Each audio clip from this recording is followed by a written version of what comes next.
So I see that Ryan Coogler's deal with Warner Brothers when it pertains to Sinners somehow, some way got the Milk Brigade in a tizzy. Girl, let's go ahead and get into it, because there's one thing about it, 2 for sure and 3 for certain: ownership matters, especially when we're black, okay? You are now tuned in to a PNerdy Films Productions. Perfect films made by perfect nerds. We thank you for watching. Enjoy. And you are now tuned in to the Prince Onyx Network with your good guy here, Prince Onyx. Hey everybody, what's going on? It's your good guy here, Prince Onyx. You already know, Onyx. Let's go ahead and get into it. So, Ryan Coogler has a deal that was forged between him and Warner Brothers, where essentially, just to paraphrase, after 25 years, the ownership of Sinners reverts back to him. So let's go ahead and get into it. You already know. The glasses gotta come out. Bow, bow, bow, bow. Okay. On my sexy red shit. Or I guess you can say sexy yellow. So anyway, this is coming from Black Enterprise, and of course the links will be in the description box. Okay, let's go ahead and get into it, shall we? So Ryan Coogler sets the record straight on his groundbreaking Sinners deal as box office success grows. Take that, Variety. Anyway, now according to Coogler, the movie studios focus on safe, quote in quotations, bankable films post-pandemic bored him as an auteur, and likely bored filmgoers too. While Ryan Coogler's original film, Sinners, continues to perform well at the global box office, the writer and director of cinema's newest genre-blending success story is embarking on a press run to help contextualize the film and its success to moviegoers who may be unfamiliar with how the film industry works. There has been a considerable amount of discussion about Ryan Coogler's arrangement for Sinners to revert its ownership to himself in 25 years, which some outlets have reported was a groundbreaking arrangement, which was not so groundbreaking indeed, because I'll get to that in a second, y'all. Don't want to get too ahead of myself. Coogler, therefore, has taken the step to clarify that his deal isn't necessarily new in a wide-ranging interview with Democracy Now!'s Amy Goodman. According to Coogler, to quote him, Jesus Christ, why is you still jump? The page just keeps jumping, girl. All these damn advertisements. Okay, Black Enterprise, please get it together. I need y'all to hold the line, get it together, please. Anyway, according to Coogler, I've been in the industry long enough to know what kinds of deals are possible, and nothing about this deal is a new thing. This project was really important to me. I've missed out on a lot of things in my life, making films that will always be owned by other people. Clock it.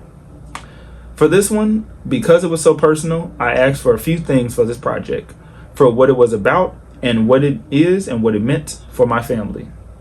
As The Independent reported, Coogler's film have made $90 million globally since its release on April 18th, making a splash at the box office, and the film is also likely to generate buzz when award season comes out later in the year.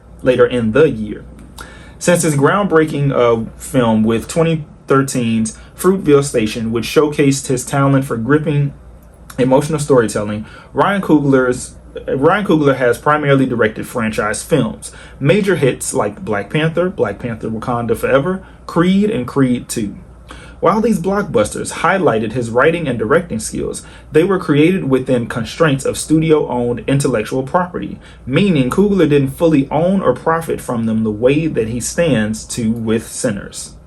As Coogler contextualizes his deal to the media, art is yet again imitating life, as a central theme of Coogler's period film is ownership and, to an extent, control. Okay, I'm gonna put a pause in that. So for those who've seen the movie, then you get it why the story was what it was, because again, art imitates life and life imitates art.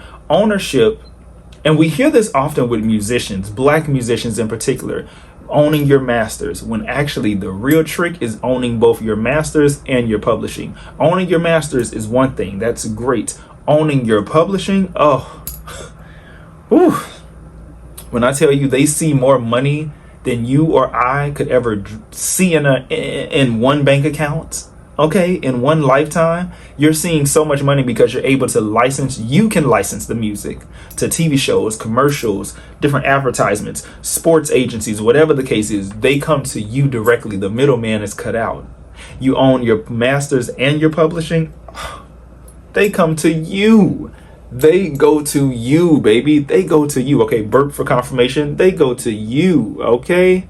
The money comes to you. Where the money resides, even though it's screw you, really, be for blocking me on the Dead Bird app because I ain't do nothing to your raggedy Zeus network trash bop ass. Anyway, getting back into it. Yeah, ho.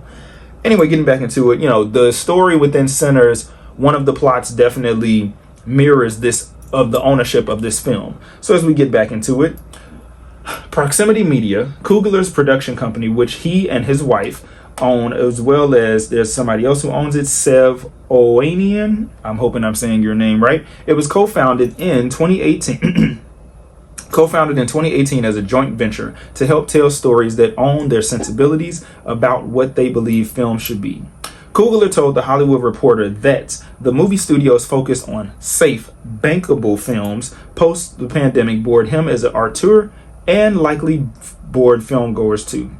Per their reporting, Coogler is right when he tells Goodman that the arrangement he struck with Warner is not new, although it may be fairly rare, which it is, it's fairly rare.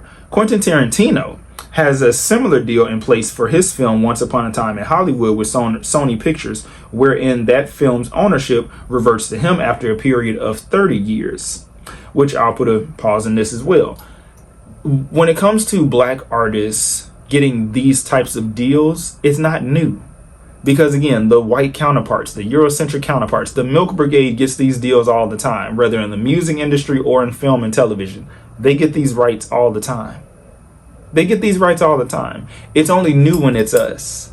When it's us, it's like, oh my God, they gave it to a Negro? Like, yeah, if you know what deal that you're trying to go for, and especially with a film like this, it goes back to him after 25 years, which is important. Because again, think about it. If he's saying that he hasn't profited off of these other productions, Fruitvale Station, Black Panther 1, Black Panther 2, Wakanda Forever, Creed 1, Creed 2, these 5 films he hasn't profited off of, that should tell you something. But this one right here, his 6th film, yeah, he's making sure that he not only profits from it, but that it comes back to him. The ownership goes right back where it belongs, to him, his wife, and their other partner in the production company. Okay, that's what it's all about. Amen. Amen. Getting back into it. In an open letter, Coogler thanked filmgoers for rewarding his work on the film with their enthusiastic support of Sinners, also counting Tarantino among those who have inspired his filmmaking journey. And then, of course, there's the letter, but we'll go ahead and read it because, hey, gotta show love, right? I have the gift of the opportunity of making a film inspired by my family and my ancestry, but it was always a film that we wanted to make for audiences in theaters.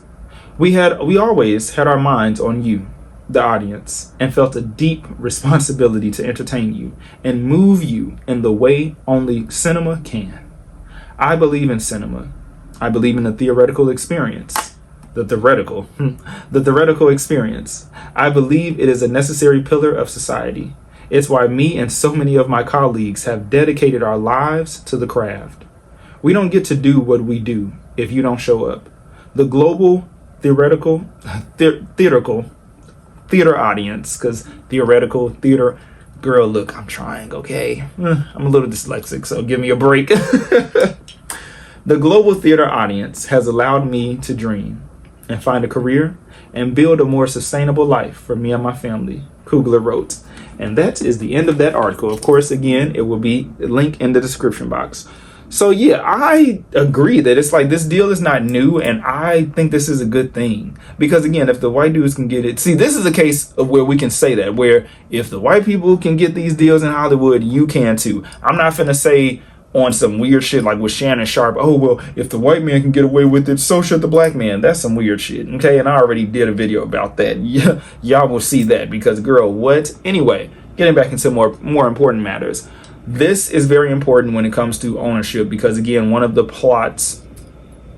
stories in the movie is about the twins owning a juke joint, something that's theirs. You know what I'm saying? Like, they owning a juke joint, something that's theirs, black owned. When you think about stuff that's black owned, it means no white financial backers, or the crackers. Okay, you know what I'm saying? Financial backers and the crackers. Shout out to Pimp C. Okay, may you rest in peace in paradise. Still, okay, Chad Butler.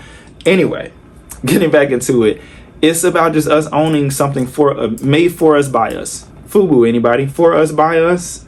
So yeah, 25 years it goes back to him, and then he can license it to whatever streamer he wants to license it to, because right now you already know it's going to end up on most likely HBO Max, aka Max. It'll end up on there because of the Warner Brothers horrific merger, which, Jesus Christ, that really hurt the industry in ways that I'm just like, girl. But we'll talk about that another day. Anyways, let me know what you guys think. For any of my filmmakers out there, what type of deals do you want to look for when being in the industry? I know me, with what I got going on with PNerdy, I just really want distribution deals. You know, still have creative control. I want to of course profit off of my stuff, and I want to own it. I'm not looking to be like, oh yeah, you can own it, or even if it comes to that, shit, I see a motherfucker, look, 10 to 15 years, I'll give you 10 to 15. Shit, I'll give you less than 25, bitch, 10 to 15, because I'm 39, so it's like, bitch, I will give you 10 to 15. And that shit, it all comes back to me, all about me, hey, it's all about me. Shout out to Maya, okay? Come on, Penny Proud, it's all about me. It's all about me, baby. But anyway, y'all let me know what y'all think in the comment section below. Be sure to like, share, comment, and subscribe once again. It's your good guy here, Prince Onyx. Love y'all deep, and let's go ahead and get into this discussion, shall we? All right, peace, sayonara. I'll see you guys in just a jiffy. And thank you for tuning in with me, your good guy here, Prince Onyx. I look forward to seeing you all again real soon. Be sure to like, share, comment, and subscribe. This has been brought to you by PNerdy Films Productions. Perfect films made by perfect nerds. Thank you for tuning in with us.